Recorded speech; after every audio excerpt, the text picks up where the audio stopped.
Hello everyone, welcome to online physics coaching class 11th lecture number 1.5. Today's topic is conservation laws. तो यहाँ पे हम बात करेंगे कंजर्व्ड क्वांटिटीज़ की और उनके रिलेटेड जो लॉज है उनके बारे में. तो first, what is conserved quantities? In any physical process involving different forces, some physical quantities remain unchanged with time. जो टाइम के साथ चेंज ना हो वो क्वांटिटीज़ को आप क्या बोलोगे? Conserved quantities. क्लियर कि quantities which will remain same, time भले आपका चेंज होता हो, टाइम बढ़ता जाए, लेकिन क्वांटिटीज़ क्या रहेगी? सेम. तो वो कौन है? आपकी कंजर्व्ड क्वांटिटीज़ है. फिर देखो कंजर्वेशन लॉज. तो laws which govern this conservation quantities called conservation laws. इनके रिलेटेड जो भी लॉज होंगे ये फिजिकल क्वांटिटीज़ के रिलेटेड, कंजर्व क्वांटिटीज़ के रिलेटेड, तो उनको आप क्या बोलोगे? Conservation laws. तो क्लासिकल फिजिक्स के अंदर आपकी 4 कंजर्वेशन लॉज है जो सबसे ज़्यादा यूज़ होती है. ठीक है, तो फर्स्ट कौन है? Laws of conservation of energy, जो सबको पता है. ठीक है. Second, laws of conservation of linear momentum, ये आपको जानना पड़ेगा. Law of conservation of angular momentum, ये आपके लिए नया टॉपिक होगा. Law of conservation of electric charge. ठीक है, तो ये 4 लॉ के बारे में हमें स्टडी करना है और उनके रिलेटेड जो भी एग्जांपल्स है वो भी देखते हैं. चलो तो स्टार्ट करते हैं from the first law of conservation of energy, जो आप सबको पता है. Law of conservation of energy, it states that energy can neither be created nor it can be destroyed, but it can be changed from one form to another. ठीक है, energy आपकी ना तो आप क्रिएट कर सकते हो ना तो वो डिस्ट्रॉयड होगी. तो क्या होगी? वो जस्ट कन्वर्ट होगी एक फॉर्म से दूसरे फॉर्म में. Kinetic to potential, potential to kinetic, kinetic to heat energy, thermal energy, वो. तो यहाँ पे देखो मैं बेस्ट एग्जांपल आपको देता हूँ. हर एक के अंदर मैं आपको एक एग्जांपल दूंगा. ठीक है, तो मानो कि कोई ये आपकी ग्राउंड है, दिख रहा है ना आपको? ये आपका ग्राउंड है और यहाँ पे एक ऑब्जेक्ट है. अगर ये ऑब्जेक्ट आपकी फ्री फॉल करे, ठीक है, तो उनकी एनर्जी चेंज होगी. मानो कि ये रेस्ट पे, तो ग्राउंड से जब हाइट पे होती है तो उनके पास कौन सी एनर्जी होती है? Potential energy. लेकिन जैसे ही वो फ्री फॉल करेगा तो ग्राउंड से डिस्टेंस, इनकी हाइट कम होती जाएगी, मतलब पोटेंशियल एनर्जी क्या होगी? उनकी कम होती जाएगी. और उनकी काइनेटिक एनर्जी क्या होती है? इंक्रीज होती है. मतलब यहाँ पे क्या होगा? आपकी पोटेंशियल एनर्जी का काइनेटिक एनर्जी के अंदर ट्रांसफ़र हो रहा है. ठीक है, तो और यहाँ कोई भी इंस्टेंट पे इनकी जो potential energy and kinetic energy है दोनों को ऐड करो तो जो टोटल एनर्जी आपको मिलेगी वो हमेशा क्या रहेगी? सेम रहेगी. ठीक है, क्लियर. तो इनको ऐसे भी बोलते हैं कि total energy of isolated system remain constant. Total energy हमेशा क्या रहेगी? उनकी सेम. पहले काइनेटिक पोटेंशियल एनर्जी चेंज हो लेकिन उनकी टोटल एनर्जी हमेशा क्या रहेगी? सेम रहेगी.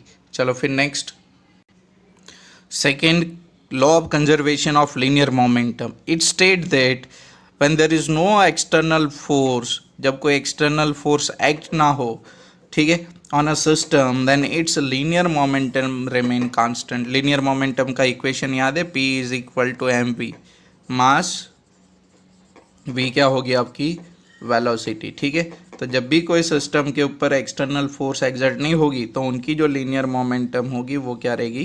कांस्टेंट. ठीक है, it states that if no external force acts on a system then its linear momentum remain constant. चलो मैं आपको एक एग्जांपल दिखाता हूँ इसका.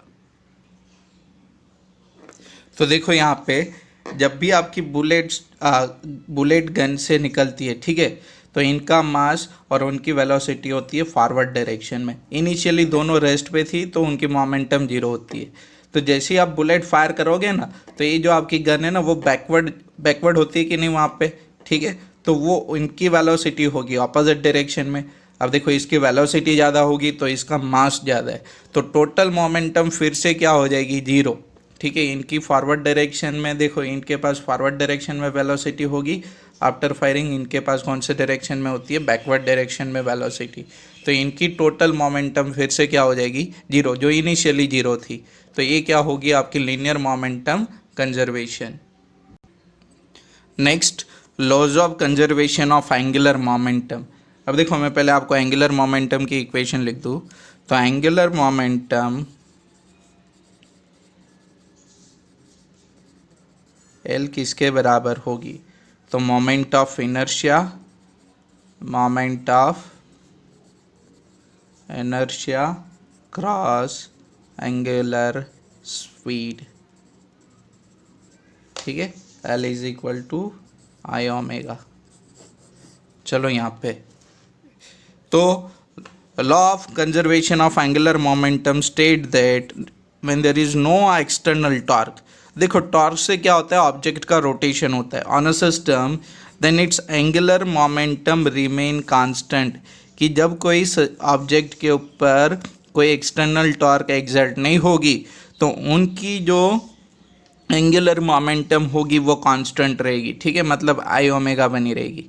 चलो इनका भी एक मैं बेस्ट एग्जांपल आपको दिखाता हूँ। देखो यहाँ पे आपको मोमेंट ऑफ इनर्शिया को पहले समझना पड़ेगा, ठीक है। तो यहाँ पे आपकी जो मोमेंट ऑफ इनर्शिया है, ठीक है, तो जब भी कोई ऑब्जेक्ट अपनी एक्सिस के अबाउट रोटेट करेगा तो उनका जो रोटेशनल इनर्शिया होता है उनको आप क्या बोलते हो, मोमेंट ऑफ इनर्शिया। जैसे आपने स्टडी किया था ना, inertia of rest, inertia of motion, ठीक है, तो ये रोटेशनल मोशन का एक इनर्शिया, रोटेशनल इनर्शिया, जिसको आप क्या बोलोगे, मोमेंट ऑफ इनर्शिया। और इसको ऐसे भी समझते हैं कि जब भी कोई ऑब्जेक्ट के ऊपर टॉर्क नहीं एक्ट होगा तो अगर ओमेगा उनका कम होगा ना, एंगुलर स्पीड कम होगी, तो आई उनकी क्या होती है, इंक्रीज्ड होगी। अगर आई इंक्रीज्ड होगा या तो फिर बोलो ओमेगा कम होता है, ठीक है, अगर ओमेगा आपकी इंक्रीज्ड हुई तो आई आपकी क्या होगी, डिक्रीज्ड होगी। तो at any time during rotational motion when there is no external torque, product of I and omega will remain same. Clear इतना? चलो मैं आपको एक्सप्लेन करता हूँ। तो देखो यहाँ पे ये लड़की जब घूमेगी, ठीक है, तो जब उनके हाथ फैला के रखती है वो, ठीक है, तो उनकी जो मोमेंट ऑफ इनर्शिया होती है वो लार्ज होती है और उनकी जो रोटेशनल स्पीड है ना, एंगुलर स्पीड, वो क्या होगी, कम होगी। लेकिन जब वो अपने हाथ को अंदर करती है ऐसे, ठीक है, तो उनकी जो इनर्शिया होगी, मोमेंट ऑफ इनर्शिया, वो क्या बन जाएगी, वहाँ पे कम बन जाएगी। मोमेंट ऑफ इनर्शिया क्या बन जाएगी, कम बन जाएगी, लेकिन उनकी स्पीड ज़्यादा बनेगी। तो ये दोनों टाइम पे इनका आई ओमेगा और इनका आई ओमेगा का जो मल्टीप्लिकेशन होगा वो क्या रहेगा, सेम। मतलब उनकी एंगुलर मोमेंटम क्या रहेगी, दोनों केस के अंदर वो सेम रहेगी। क्लियर? तो ये आपकी क्या होगी, conservation of angular momentum. Angular momentum क्या होगा, product of moment of inertia and omega, जो दोनों केस में सेम रहेगा। तो मतलब ये क्या हो गया, उनका कंजर्वेशन हो गया। फिर next, law of conservation of charge. It state that electric charge can nether be created nor it can be destroyed, only they can be transferred from one object to one body to another, like energy conservation, ठीक है, कि charge ना तो आपकी create हो सकती है ना तो आप उनको डिस्ट्रॉयड कर पाओगे। तो आप क्या कर पाओगे, उनको एक ऑब्जेक्ट से दूसरे ऑब्जेक्ट पे ट्रांसफ़र कर पाते हो, ठीक है। और आप ऐसे भी बोलोगे कि आइसोलेटेड सिस्टम होगी, उनका टोटल चार्ज क्या रहेगा, कांस्टेंट, ठीक है, कंजर्व्ड। तो यहाँ पे मैं आपको एक एग्जांपल देता हूँ। मानो कि एक ग्लास रोड है और एक आपकी सिल्क है, ठीक है, ये कौन सी रोड है आपकी, glass rod. Before the friction, मानो कि इनके ऊपर 3 पॉजिटिव है 3 नेगेटिव चार्ज है, इनके ऊपर भी 3 पॉजिटिव चार्ज है 3 नेगेटिव चार्ज है। जब कोई ऑब्जेक्ट के ऊपर equal amount of positive and negative charge हो ना, तो उनको आप क्या बोलते हो, न्यूट्रल। तो इनिशियली दोनों न्यूट्रल है, लेकिन जब मैं ग्लास रोड को सिल्क के साथ ऐसे फ्रिक्शन करवाऊँ, रब करूँ, तो आपने क्या देखा कि ये जो ग्लास रोड है ना, उनके ऊपर 3 पॉजिटिव है, ठीक है, 1 नेगेटिव है, और इस सिल्क के ऊपर भी 3 पॉजिटिव है, टुकड़े 3 पॉजिटिव, ये 3 नेगेटिव प्लस 2 और नेगेटिव ऐड होते हैं यहाँ पे, ठीक है। तो नेगेटिव कहीं से नहीं आए, ये 2 नेगेटिव जो यहाँ पे शॉर्ट है ना, वो यहाँ पे ट्रांसफ़र होते हैं, ये 2 नेगेटिव वहाँ पे ट्रांसफ़र होते हैं। तो मतलब कि आफ्टर फ्रिक्शन देखो, इनके पास एक्सेस कौन है, पॉजिटिव, तो ये क्या बन जाएगा, पॉजिटिवली चार्ज बन जाएगा। This will be positive charge and this will become negatively charge, ठीक है, क्योंकि उनके पास एक्सेस कौन बन गया, नेगेटिव। लेकिन देखो, भले पॉजिटिव चार्ज बने भले नेगेटिव बने, देखो before the friction total positive 3 + 3 6 थे, टोटल नेगेटिव क्या थे, 6। यहाँ पे भी देखो बिफोर आफ्टर फ्रिक्शन 3 + 3 6 पॉजिटिव 1, और यहाँ पे कितने 5, तो कितना होगा 6 नेगेटिव। तो देखो वही है नंबर, क्लियर। तो इलेक्ट्रिक चार्ज भी आपका कंजर्व होगा, चार्ज ट्रांसफ़र होगा एक ऑब्जेक्ट से दूसरे ऑब्जेक्ट पे। चार्ज को ना तो आप क्रिएट कर पाओगे ना तो आप उनको डिस्ट्रॉय कर पाते हो। समझ में आ कि नहीं? सबसे एक रिक्वेस्ट है, अगर आपको लेक्चर पसंद आए, ठीक है, तो लाइक भी करो, बेल आइकन भी प्रेस कर दो, इसलिए आपको नेक्स्ट लेक्चर का नोटिफिकेशन मिल जाएगा। और ऐसे ही सपोर्ट करते रहो। Thank you.